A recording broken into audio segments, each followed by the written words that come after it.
Et c'est comme ça, vous voyez, vous avez du mal à placer votre foi en Dieu parce que tu écoutes trop les avis médicaux. Tu écoutes trop quoi? Mais tu n'écoutes pas la vie de Dieu. Donc tu es obligé, quand tu es malade, tu veux la guérison, commence à écouter des messages sur la guérison divine. Tu auras la foi sur la guérison divine. Quand tu es dans une situation qui est bien aimée difficile, commence à écouter des gens sur le miracle de Dieu. Tu auras la foi du miracle. Mais si toi, tu entends simplement ton mari t'insulter, toi tu entends simplement des gens, alors, les gens, ce qu'ils m'ont dit, ça m'a blessé. C'est bien fait pour toi, parce que tu aimes bien entendre ce que les gens disent.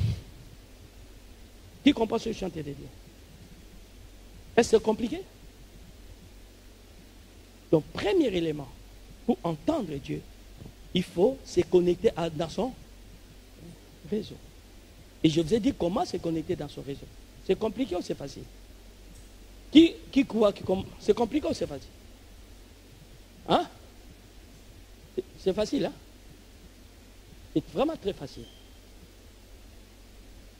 Et deuxièmement, ça c'est la connexion, hein? C'est ça, hein? Pour que vous ne vous trompez pas. Deuxième chose, il faut te revêtir de la nature spirituelle. Dans le livre de Jean,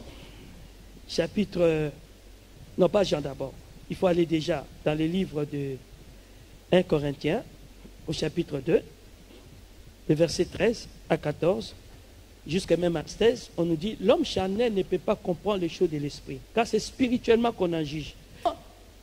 Plus tu es pécheur, plus tu auras du mal à l'écouter. Ok? Donc ta nature spirituelle est un atout qui va t'aider à mieux écouter Dieu. C'est la raison pour laquelle vous devez prendre de temps en temps le temps de jeûner pour crucifier la chair. Je ne sais pas si je me fais comprendre. Hein, je pars vite quand même. Hein? Vous avez compris? Je reprends. Jésus dit aux pharisiens, pourquoi vous ne comprenez pas mon langage? Jean 8, à partir du verset 41. Parce que vous ne pouvez pas le comprendre.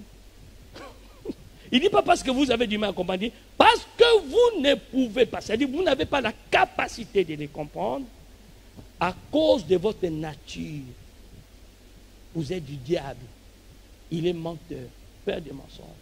Donc, comme vous lui appartenez, vous ne pouvez pas comprendre mon langage. Tu as trouvé ça? C'est bien ça? Jean combien? 43. Voilà, c'est pourquoi j'ai été suivi pour que je me trompe. Ce n'est pas 41, 43. Écoutez-moi. Au jour d'aujourd'hui, les chrétiens ne veulent pas travailler leur spiritualité. Ils veulent rester de bébés spirituels. Oh, un bébé spirituel ne peut pas comprendre les choses de l'esprit. Car c'est spirituellement qu'on en juge. Mais l'homme spirituel connaît tout. My God.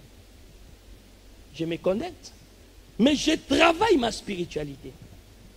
Et dans 1 Timothée 4, verset 8, on nous dit l'exercice corporel est utile à tout. Mais l'exercice corporel est utile à peu de choses. Mais la piété est utile à tout. Tu peux le lire? Mettez-nous ça. 1 Timothée. Voilà. Exerce-toi à la piété. Car l'exercice corporel est utile à peu de choses. Tandis que la piété est utile à tout. Ayant la promesse de la vie présente et celle qui est à venir. Maintenant, je vais te faire comprendre de ce que cela veut dire. Lorsqu'on dit exerce-toi la piété, on parle simplement d'exercice spirituel. Exerce-toi, exerce ton homme spirituel. Aide ton homme spirituel à grandir en toi. C'est ça l'exercice de la piété. Elle consiste à fortifier ton homme spirituel. L'exercice, on appelle exerce-toi la piété,